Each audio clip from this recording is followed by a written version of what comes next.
Hi guys! Alam niyo ba, paborito ko lagi champurado. Kanina nga alas 3, kumain ako ng champurado. Ngayon, alas 8, kakain na naman ako ng champurado. May mga champurado talaga na yung magkakaiba ang lasa. May mga champurado na may mga powder. Ito na nga nakain ko ngayon. Ito.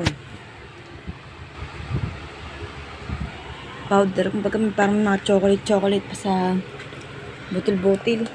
Tapos yung isba naman may champurado na may sabaw. Masabaw.